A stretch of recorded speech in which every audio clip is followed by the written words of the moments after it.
Hey guys, welcome back to our channel. Plots with a Twist, where we discuss books, amongst other things. And it's been a minute. I know, so we might be a little tad bit rusty, but just bear with us. Yeah, I was trying to put on my festive shirt to celebrate, but I just threw it on over my tank top. All right, so how you guys been? We've been good. Yes. So, elephant in the room. We've been gone for a little minute. We didn't plan to take a long break like we did, but it just happened. Life happened. Just got super busy. 2024 has been a wild ride. She wasn't reading for real. But watch today. I have so many books. I wasn't reading in the beginning of the year, but now I'm back on a roll. If you check out our Goodreads, I think they're linked in below. Yep. You will see that I am way ahead of schedule for my book goal for this year. Oh, so I'm way behind schedule. Really? So. I'm so much far ahead of my schedule. So. Well, what we been up to? What you been up to? Oh, girl, work. Started a new role, which I think I was doing that when we were filming. Yep. But got into the groove of it. Had to go working in a hybrid environment, so going into the office takes everything out of me the week that I have to go.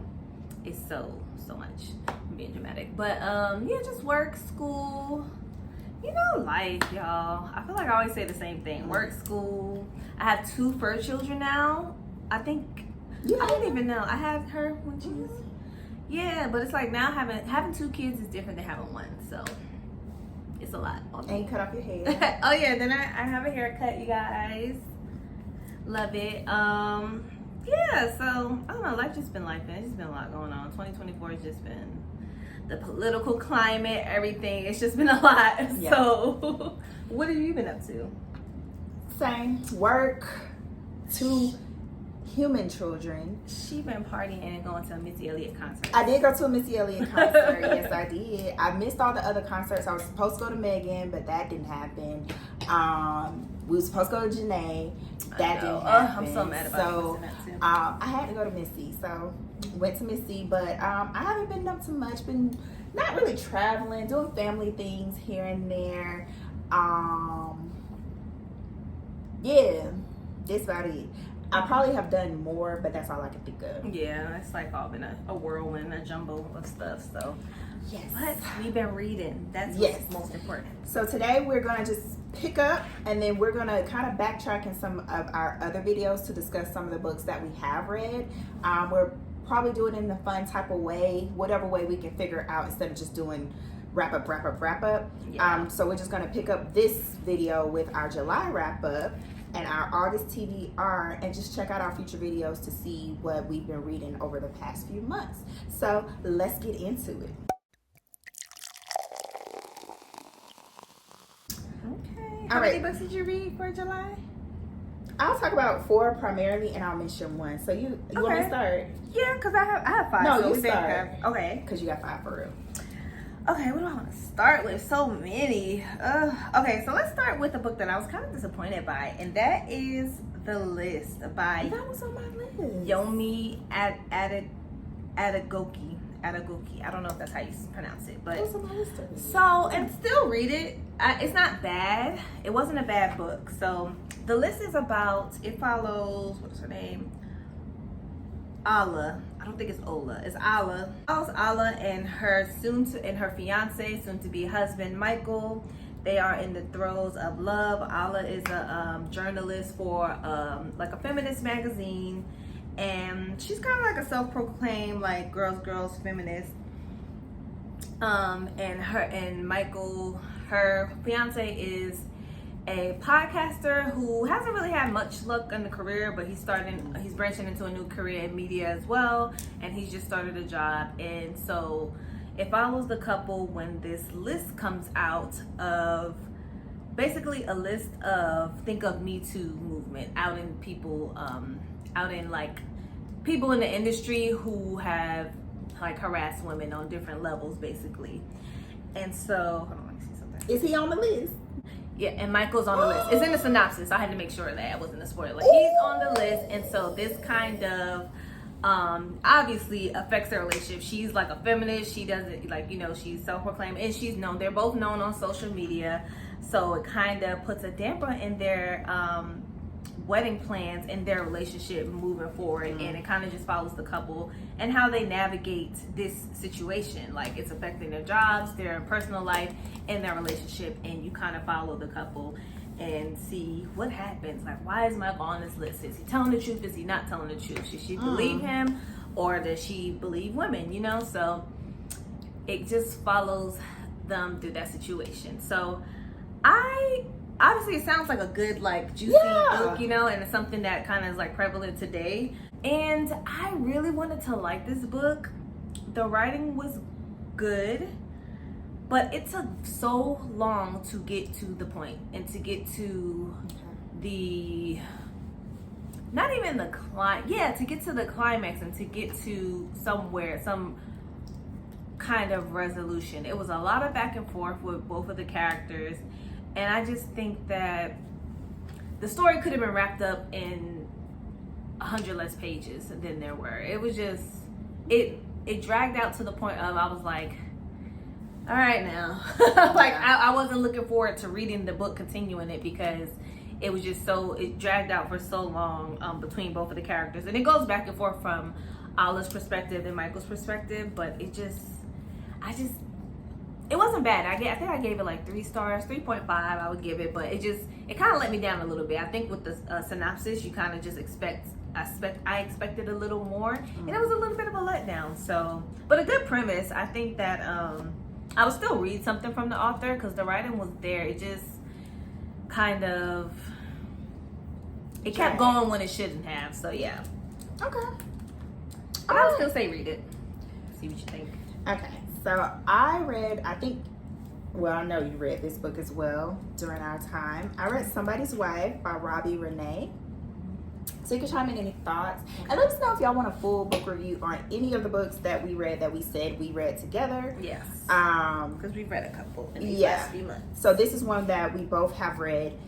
So this one, Don't Tell Me Anything. I'm relying. Because I'm trying to remember. I read so many at that time. I'm like, compared to be impressed with how much I remember. Okay, the story follows Jules, right? Yes. He was calling her Jules. Her nickname, I think her name was Gemma, something like that. She was a student body president at her alma mater or something like that. And her and her husband were like the it couple in college. They met in college her freshman year. 20 years later, they're still together. They're still the golden couple of the university. They both work at the university. He's the former track star that's turned head track coach, and she's like, again, on the board and all this.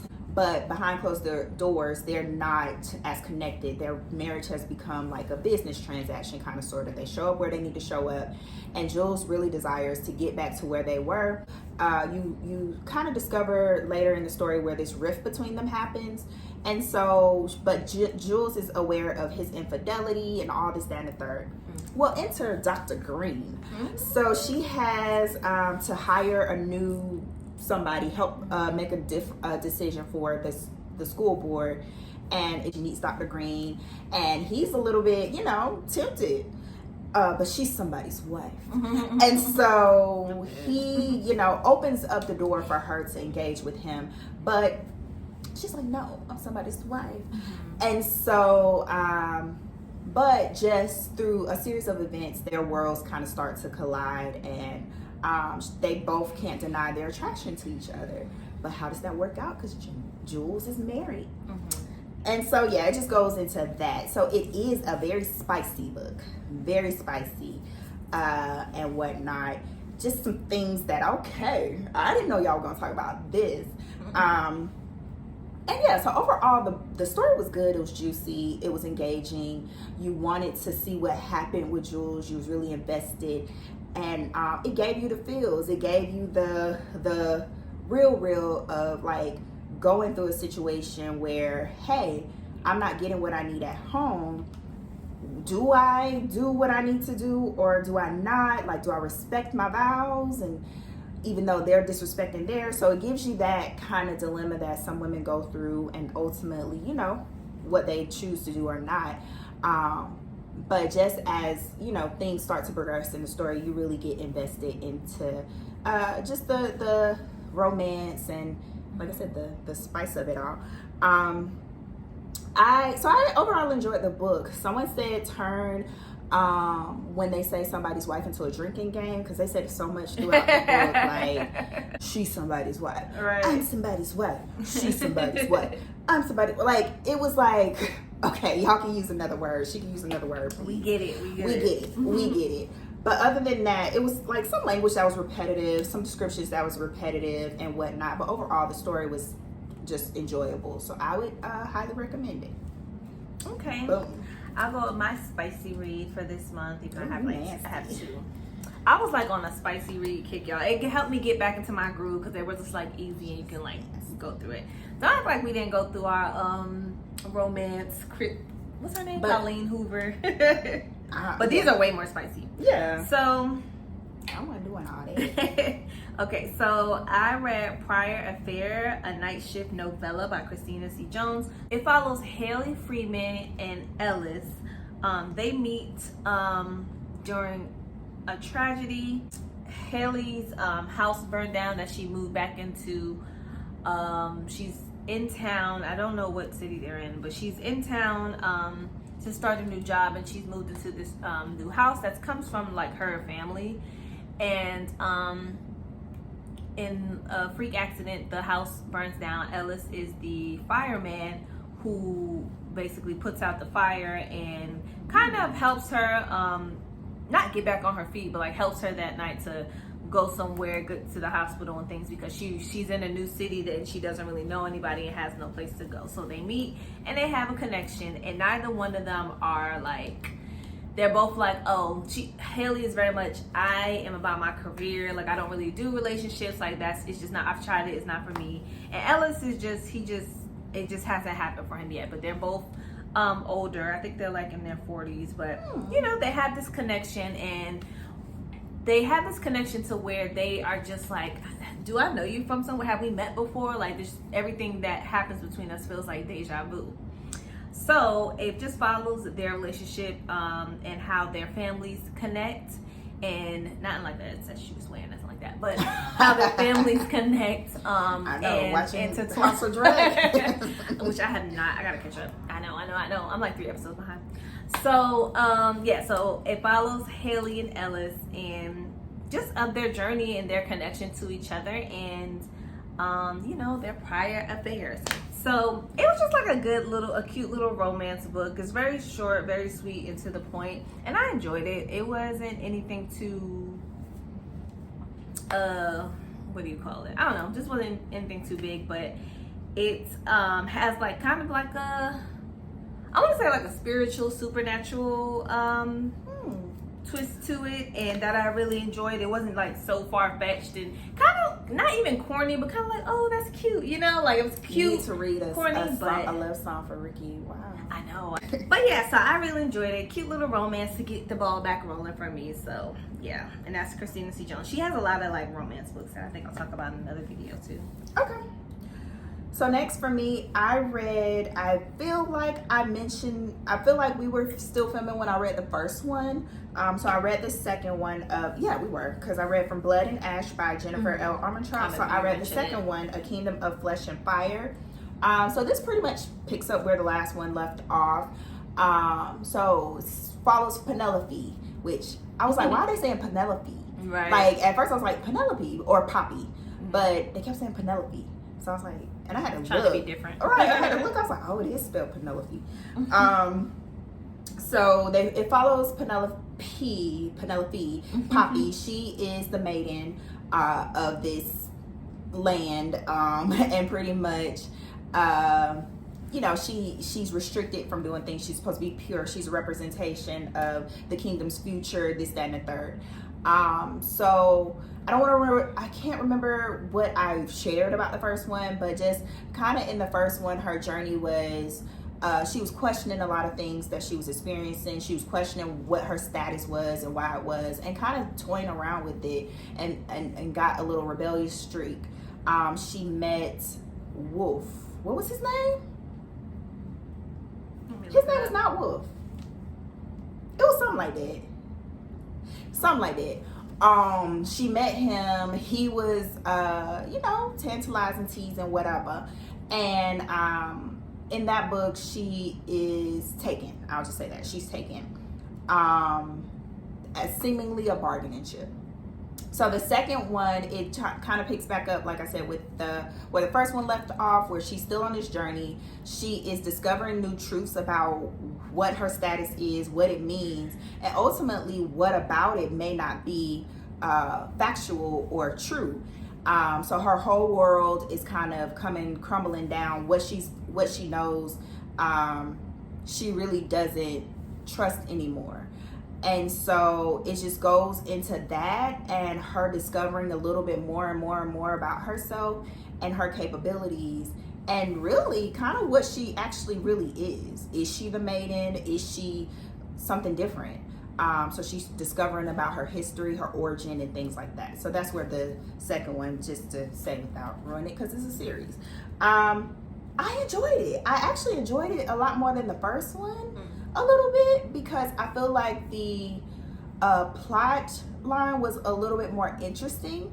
The first one, I felt like she was a little bit like, I think I said this, where it's like, girl, you so quick to give up on your morals. Like, you just so quick to be like, oh, I want to touch this, I want to taste this, I want to try this. And it's like, girl, like, give a little resistance. But this one, now that we're over that, I think it just allowed the character to open up a little bit more, and like you to kind of feel a little bit more of what she was going through, and really have a new perspective on her journey. And then I just think just some of the things that were happening and the things you were discovering, it just still seemed interesting, where you're like, okay, I can see why this is a series. It's not like a second book where it's like, child, you could have left this out. I mean, that's debatable, but it still gives you enough in the plot to like want to see what goes on next.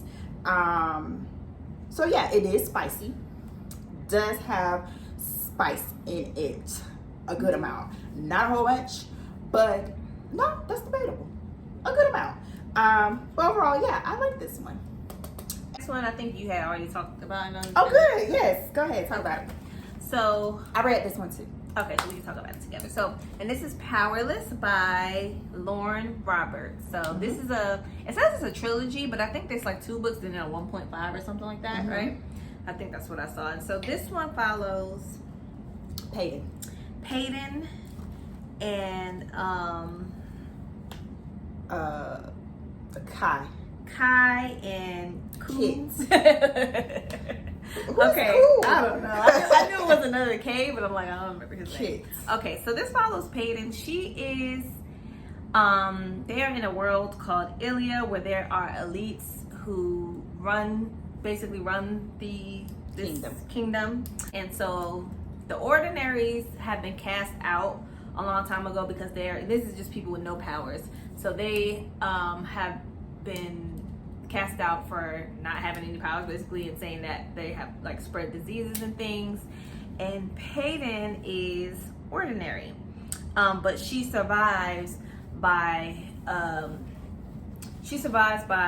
passing herself off as a mundane psychic with psychic abilities, and she's basically been trained by her late father to survive like this, so that, you know, she's not cast off and killed for being an ordinary. And so Peyton runs into Kai, Look at me, who is the prince and the enforcer. He is an enforcer to the king, who is his dad, and then Kit is the heir to the throne, his brother.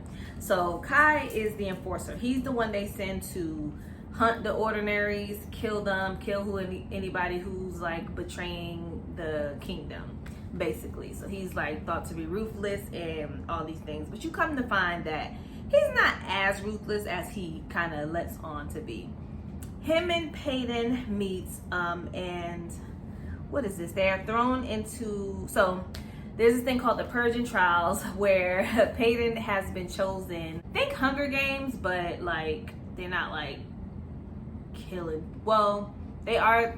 They're trying to people. win, and you win by any means necessary. Right. So it to me it very much gets Hunger Games. Like so Peyton is chosen for the trial, and really she's kind of shocked by this revelation, but she goes and hopes to find out more to get close to the king.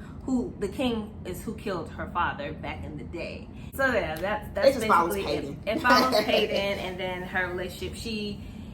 Peyton is seemingly that girl. All the boys want her. Everybody. The girls are jealous.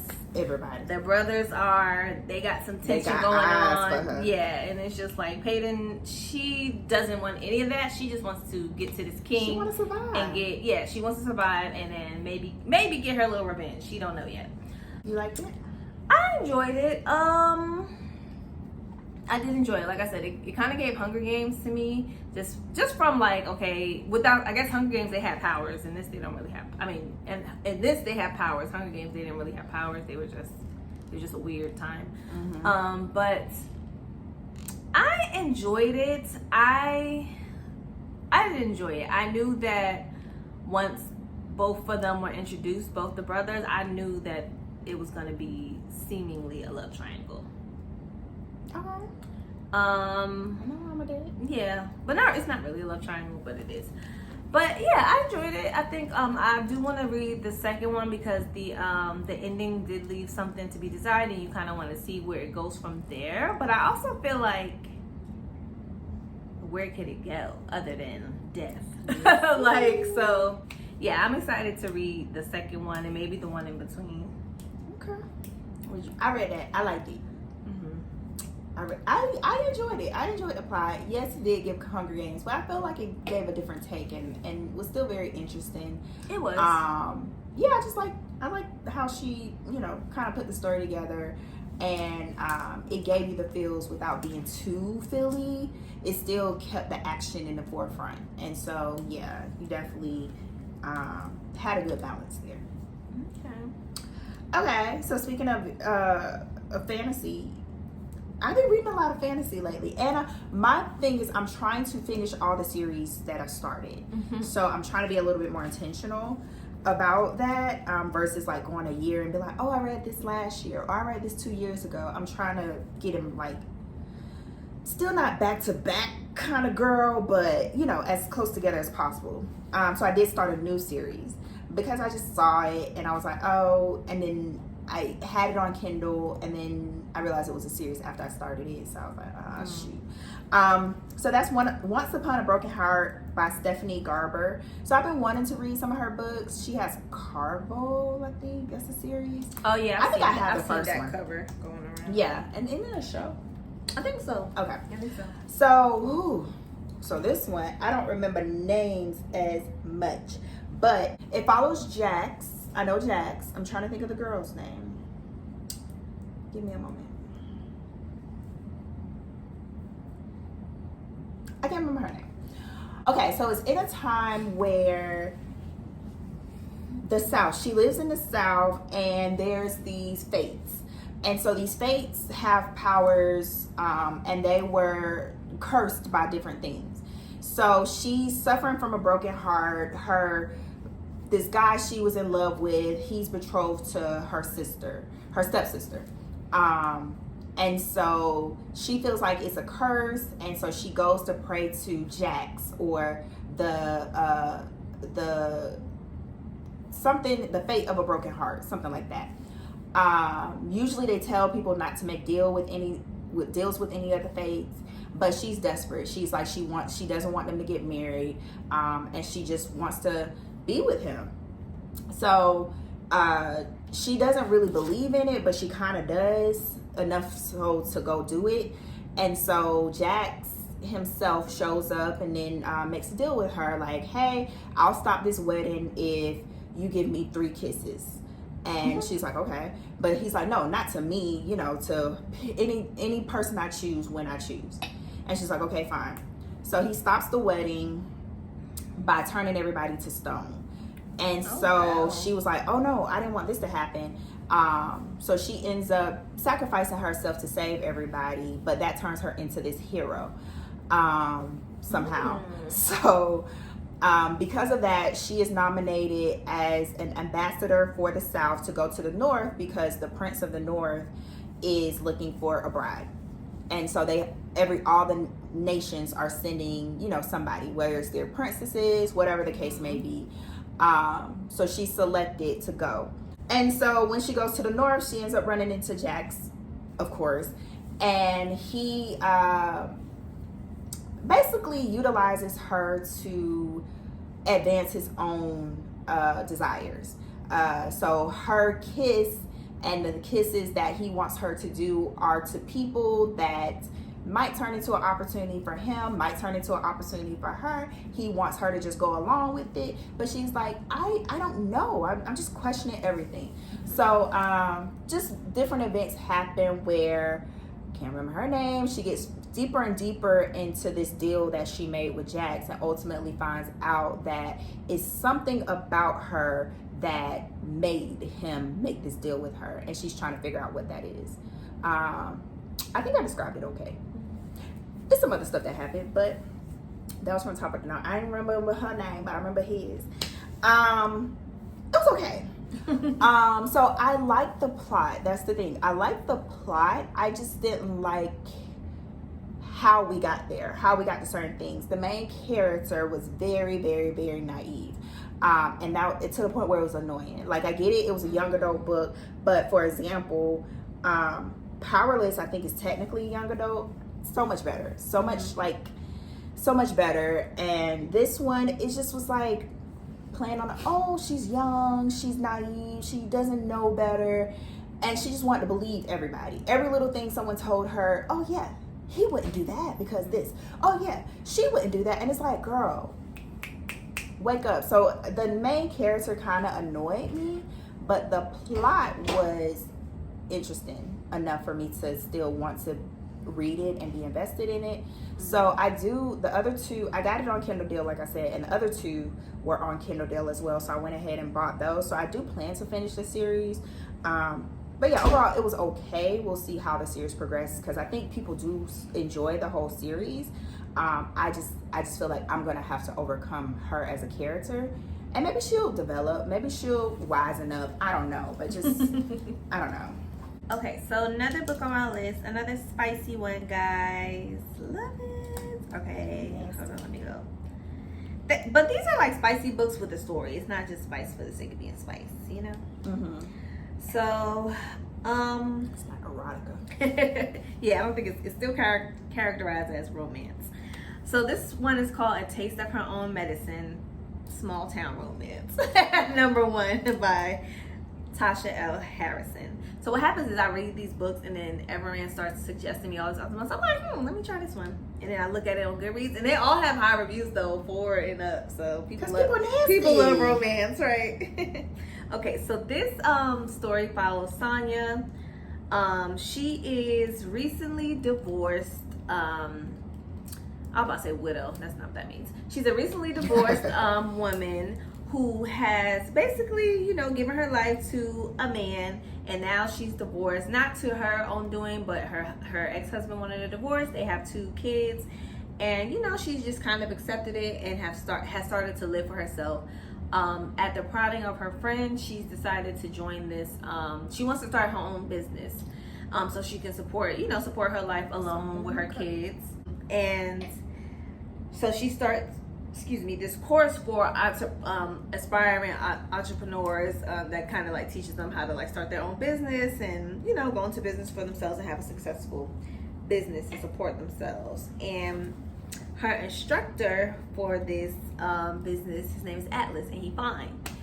So Atlas is a little bit younger than Sonia. She's older, she's divorced, so she's just feeling like, this boy is cute, but he's a little boy. Like I cannot. He's like in his 30s. I think she's like in her 40s. So okay, not that big. Yeah, so it's not like crazy. Yeah, no. He's like 33, I think, and she's like 41 or something. So it's not too bad. But yeah, so she grabs the attention of Atlas, and of course he's pursuing her, and she's just like, you know what, I don't know about this. Like, you're younger than me, you're probably gonna want kids and stuff, and I'm done with that life, and I'm just trying to get my little business going, and I don't want to hurt you because I'm coming out of a divorce, and you probably deserve somebody better, like somebody more emotionally available, I guess. And so it just follows their relationship. Is there gonna be a relationship? Is there not? Is Atlas too young? Is he ready for that type of commitment? And it just follows the story from there. So another cute little romance, a quick little romance book to get into. I really enjoyed it. It was very, very cute. There was some moments. So the thing about romance books, when you're listening to them, especially if you don't have good narrators, it can kind of be a little bit cringe. So I think that with this one, I wish the narrator for the woman was a different narrator.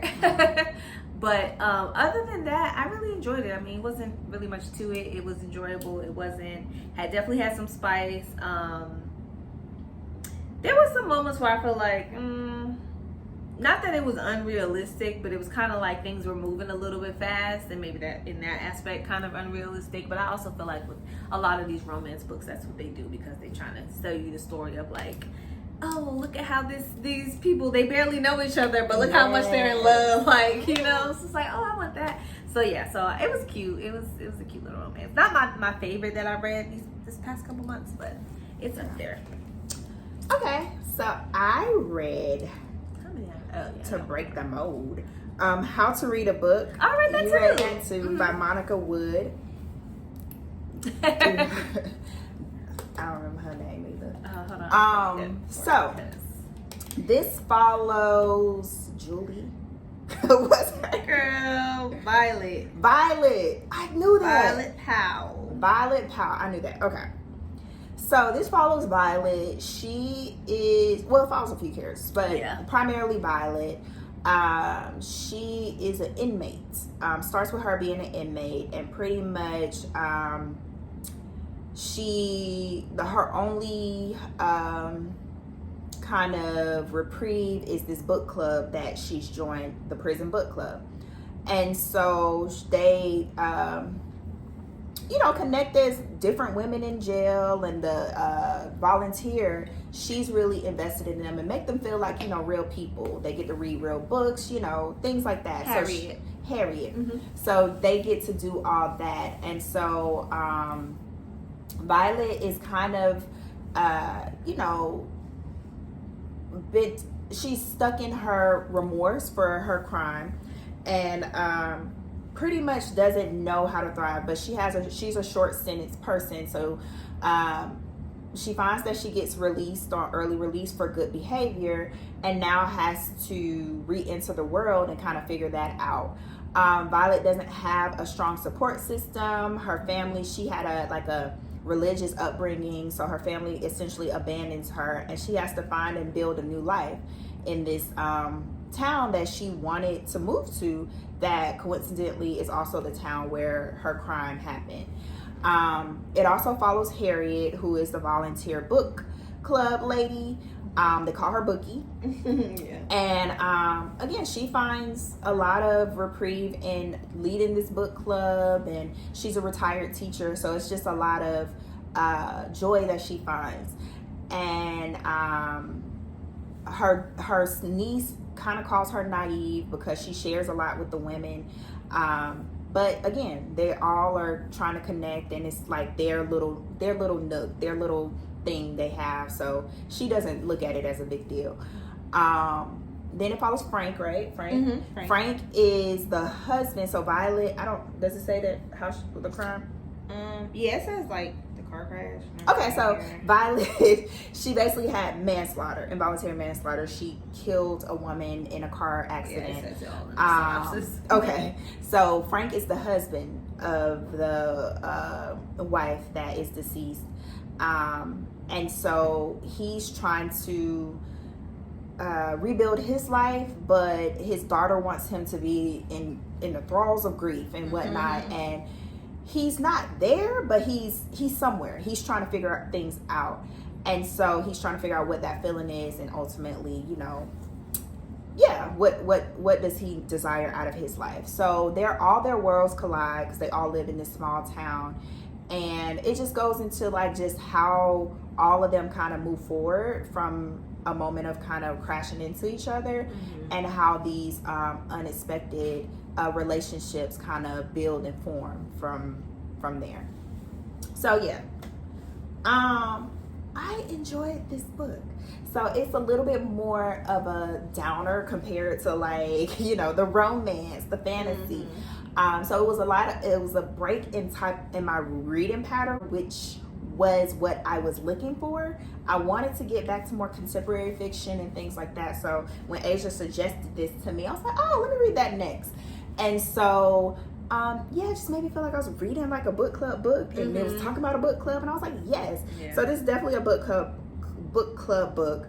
But yeah, overall, I just liked how the author kind of made you feel for all the characters, really understand where they came from, really understood where they were going, the motivation behind certain decisions and things like that, and just these real human moments, and just how things can build unexpectedly, just from a tragedy or whatnot. So yeah, I thought it was a really good book. I thought it was really touching, really heartwarming. Did I cry? I can't recall. I don't think I did. I don't think I did. But yeah, it was one of those like bump books, like pulls at your heartstrings. The only thing, I think you said the same thing, the thing I did not like was the ending was kind of rushed, right? It just like, it got to a point in the book and you wanted to see, like, it had a moment where it could have just, okay, like a couple of more chapters, we could have wrapped this thing up. But she kind of did like this epilogue type vibe in the end, and it just kind of like, 5 years later this happened, 10 years later this happened, 20 years later this happened, and so-and-so did this, and so-and-so did that, and blah, blah. And so you got what happened with the characters, but I feel like you went on such a good journey with them throughout the progression of the book to have it end that way. I feel like it could have been fleshed out. It was no need to kind of run through those things. And then it still had, because you're running through those things, it left something to be desired as far as certain plot points and how did this relationship progress and things like that. So that was the only downside. But overall, like, the book was good. Yeah, I enjoyed it as well. It's not, I think I skimmed through the synopsis when I saw it, when I saw the book. So I wasn't expecting her like to be in prison. I was like, wait, what's going on here? I thought it was going to be one of those books that it was like Orange is the New Black, where it's given like her prison life. Yeah. And then with the book club and stuff, and I enjoyed the book club aspect as far as like it connecting all the women together, but it didn't really focus they mentioned books here and there, but it didn't really focus too much like on the books, just more so of how they interpreted things while they were in prison, and have a different perspective on life and how they related everything back to their lives. So I enjoyed that. But yeah, it was definitely pulled on the heartstrings a bit. Like Kristen said, I think the ending was a little rushed, and I would have liked that to have been fleshed out more, but other than that, it was really cute, really good book. All right, so that's it. I was going to mention one other book, but it's not that serious. All right, so now we'll get into what we're reading for this month, August. All right, how many you got?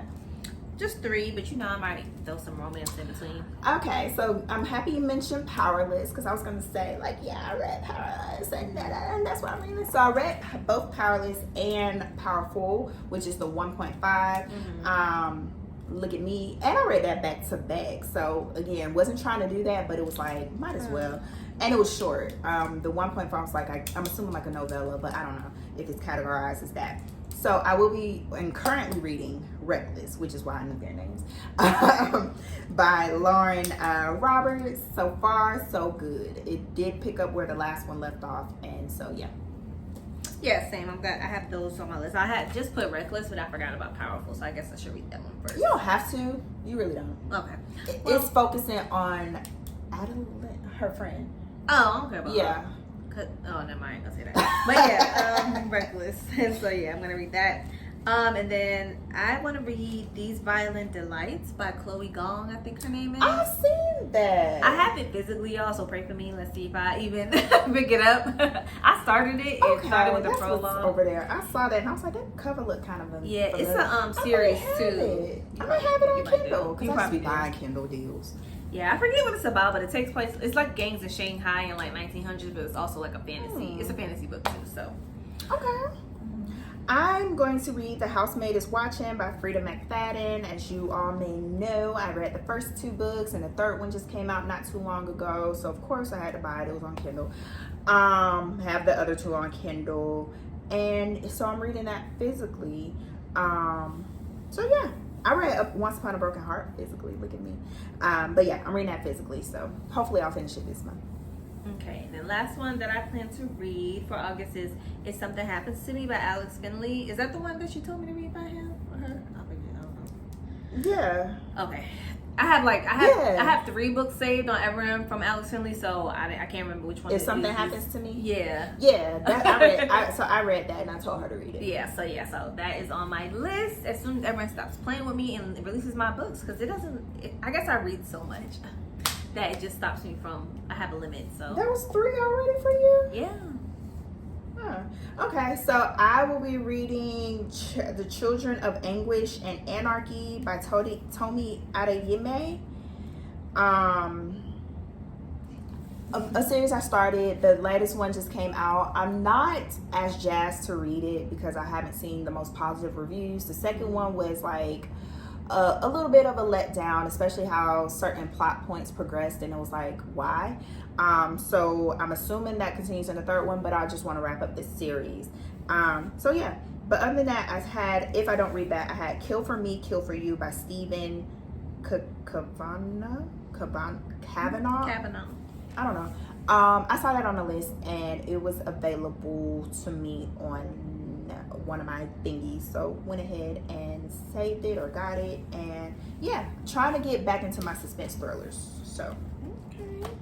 all right, longer video, but it was, overdue.